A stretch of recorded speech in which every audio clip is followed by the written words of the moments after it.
Abonnez-vous sur votre chaîne YouTube DKR 221 et n'oubliez surtout pas de cliquer sur la cloche pour recevoir les notifications.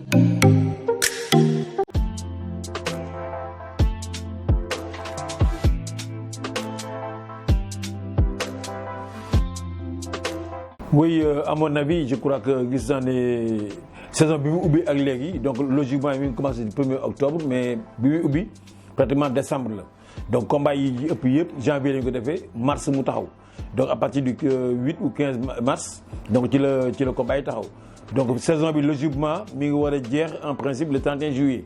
donc dans un mois saison bi day jeex et que période bi ñu toll nii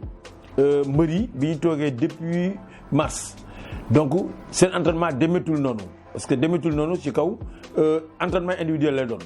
parce que si c'était collectif au moins dañu xam mais Covid bi permettre nañu tey ñoom ñëpp ku si nekk da nga toog sa ko di entraîner donc compétition bi war diñ ko mën am promoteurs yi nga xam te ne jotoon nañu joxe seen avance au niveau des lutteurs donc malheureusement combat yi nga xam te ne yoon xaar yëpp surtout mooy bu Papa Sow bi ak Siteu bu Modou Lo ak Ama Baldé en fin de saison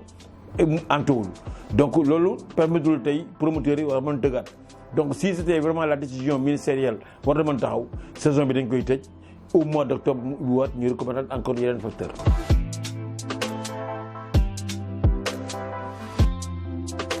Bon, en effet, parce que la première question d'abord, c'est sur la gestion et la planification de carrière du Papa Sow. Papa def na au moins si mes souvenirs sont bons lu tolloog au moins 18 ans d'années de carrière. Donc tey bu amee ay difficultés au niveau de son ancienne écurie mooy Fass ñëw créer beneen écurie bu tudd Jàmbaar donc à quelques mois war nañu am combat donc je crois que loolu war na nekk benn genre pression ci moom parce que su fekkee ne résultat bi suivre du côté positif donc Fass a la raison sur lui bu fekkee ne moom aussi def na un résultat donc c'est par rapport à son expérience et à son vécu donc tey Siteu il est encore jeune. Saison bi war nañu mën a bëre parce que dafa jóge ci défaite contre Gouye Gui malgré que mi ngi def MMA mi ngi si forme de compétition yoo xam te nii xëy na dina ko yóbbu un peu vers l'avant mais MMA bi am na toute une différence ak la lutte sénégalaise parce que mu am un résultat positif au niveau de la lutte sénégalaise moo koy permettre tey mu échelonner waat beneen pas pour war a mën a dajeek ñeneen ñi. Donc je dis que Siteu tey li mu bëggoon mooy permettre tey jaar ci Papa Sow pour mën a rectifier encore le tir. Mais boo gisee carrière am dafa nekk en dents de scie parce que soit day jóge ci victoire après am défaite am victoire am défaite donc tey bii moo doon permettre tey bu daanee bu jógee ci Papa Sow xëy na dina ko may permettre tey mu amaat beneen vision ci ay revanche ou bien mu amaat vision sur un palier supérieur. Donc saison bi kon ni ma ko waxee Mahou donc Papa Sow je crois que war na ko permettre tey temps bi ñu toog nii mu permettre pour gën a defaraat écurie bi parce que écurie mën na ko def ci lu yàkkamti parce que ni ñu koy yàkkamtee créer seen écurie def un bureau ainsi de suite mais le fonctionnement l'aspect organisationnel c'est le moment aussi ñoo ko préparer pour que d'ici début de saison Papa Sow moo nekk dans des compétitions dans des conditions de compétition.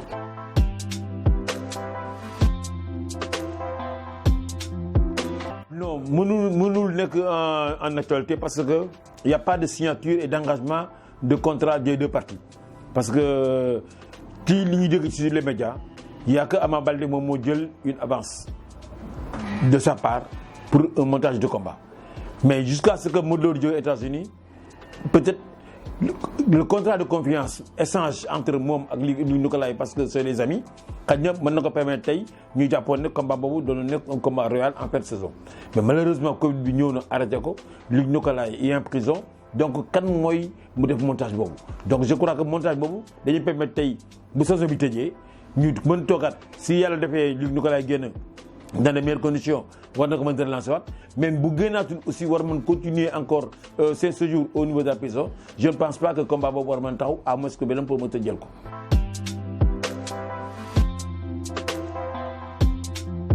Mais je crois que à mon avis comme Balla a un bon plan de carrière quand même bien défini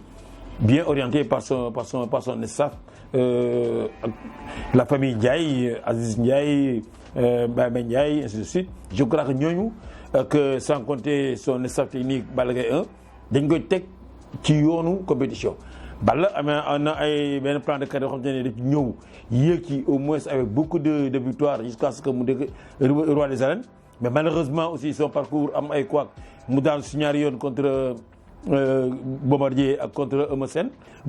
qui l'a terrassé 2 fois de suite donc yooyu nekkoon na facteur yoo xam ne nii nekkoon na une pression sur lui surtout que sur son côté santé donc doxul woon tellement mais il s'est rectifié par exemple au niveau de son combat contre Gris Bordeaux encore il a confirmé contre Modou Lô donc aujourd'hui si Balla a besoin quand même de se relancer autant prendre Bombardier bi nga xam ne il a pratiquement 1 an de sa retraite pour mën ci jël revanche am mais tendre la pêche à Boy Niang c'est pas éliminé parce que c'est la compétition. Moi je défends tout le temps les causes où la compétition ne doit pas se limiter entre 4 à 5 personnes. Donc pour compétir et pour gagner beaucoup d'argent, il faut compétir, il faut jouer les dés, il faut que tout le monde joue. Mais heureusement que malheureusement aussi pour Boy Niang, il a perdu son combat contre Lac de Guiers 2. Donc de ko permettre aussi tey mu nekk un facteur bloquant pour moom parce que tey Balla dafa nekk un palier supérieur ak Lac de Guiers malgré que dañ nekk sur un cas de cercle VIP malgré que du ñu bëri mais aussi le résultat compte. Si aujourd'hui Boy Niang amoon un résultat positif ci Lac de Guiers tey bu réclamer à haute voix Balla Gaye kenn du wax déedéet mais il a eu une défaite donc ba tey ak gul foofu xañ na l'aspect financier mën na permettre Balla jël ko mais l'aspect sportif logiquement ça ne permet pas à Balla Gaye de rencontrer Boy Niang.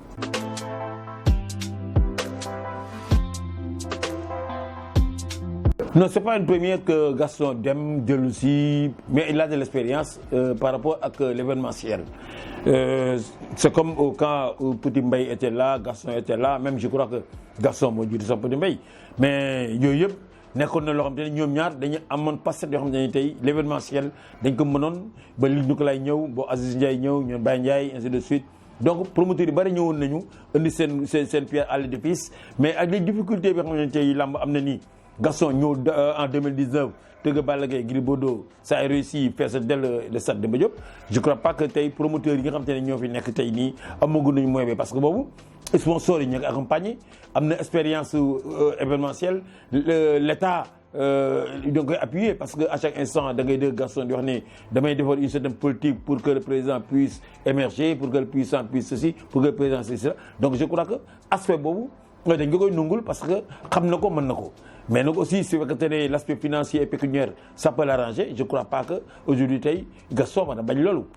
tey s'il annonce que war na mën a ñëwaat te il a comment ça s'appelle quelques réglages yoo xam ne mën na ko def ci suuf bay tëgg ay combat je crois que Gaston mën na relancer waat lamb ji et souhaitant que Liss Ndiago sorte encore de prison pour mën a relancer et pourquoi Pape Abdou Fall mi ngi ci lancé bi parce que il couvre les promoteurs donc ça me permet aujourd'hui de lancer encore l'appel au niveau de l'État d'appuyer les promoteurs parce que c'est un secteur privé où les promoteurs ñoom ñooy gën seen xaalis di ko joxe donc mën na nax saay parce que amul lenn un contrat écrit mais si ou non si le promoteur peut perdre son argent mais aujourd'hui si l'État veut aider le CNG ou bien veut aider des lutteurs ou bien par suite laisser les promoteurs je crois qu'il y a problème parce que c'est pas les lutteurs qui investissent pour l'arène, c'est pas le GD qui investit pour l'arène, mais ce sont les promoteurs eux-mêmes qui sont les bailleurs. Donc aujourd'hui, s'il y a perte, c'est eux qui ont perdu.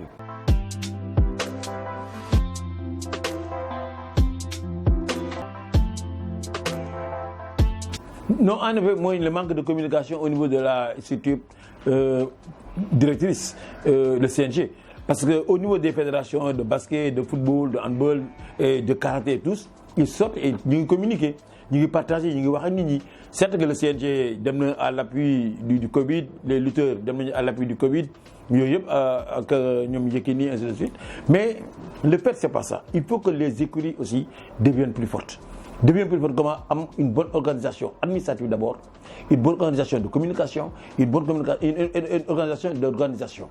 planification bi ñu def yooyu nga xam ne cette structure war na écurie noonu lay doxee je ne crois pas que loolu dafa leen manqué donc les écuries ne sont pas professionnels les lutteurs ne sont pas professionnels parce que li ñu war a mën a def sur le côté professionnalisme di def un entraînement global au niveau des écuries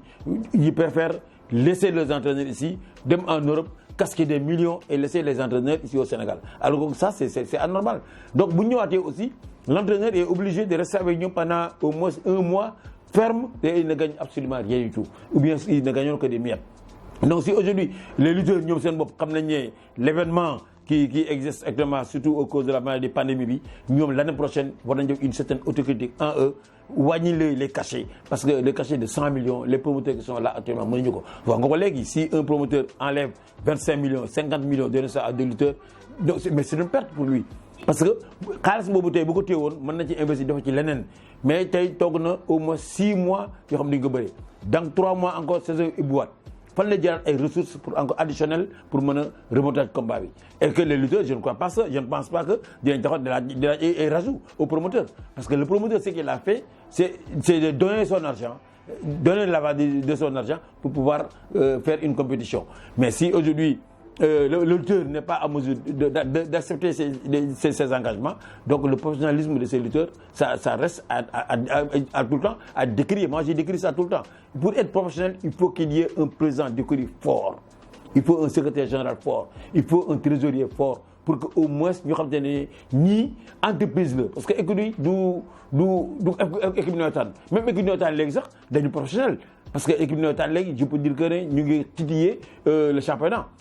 Championnat tey bu ñu baaxuloon tey équipe nationale bi du baax donc il faut que tey écurie mën a baax pour que CNG gën a mën a soqaliku gën a am kii ñu am ay ressources humaines yu baax mën a am le managérial au niveau des équipes am ay managers yu baax donc président yu baax am managers yoo xam ne dañuy permettre tey bu fekkee sax mbër mi bëri jiwul est-ce que amul promoteur bu ko tëgg un bon président mën na tëgg mbërëm par rapport à ses connaissances au niveau des entreprises. Il y a l'ONAS, il y a beaucoup d'entreprises qui sont là. Il y a beaucoup. Donc, si on a tapé sponsor au niveau de son écurie, aujourd'hui, je prends l'exemple de Modulo, de Balagay, nous avons ces sponsors. Nous avons combat. Nous avons promoteur, nous avons CNG. Nous avons entre deux écuries organisé l'événement. Donc, le Covid, va permettre nous d'avoir une réflexion pour l'avancement de la lutte. Donc, ce que je lance encore une fois de plus, moi dit que la lutte, on parle de lutte, lutte c'est international, c'est olympique. Donc, il faut que les présidents d'écurie essaient d'aider les jeunes encore qui sont au niveau des écuries. Nous jangat encore la lutte olympique, la lutte gréco-romaine, le beach wrestling, la lutte africaine pour faire avancer la lutte sénégalaise. Abonnez-vous sur votre chaîne YouTube DKR 221 et n'oubliez surtout pas de cliquer sur la cloche pour recevoir les notifications.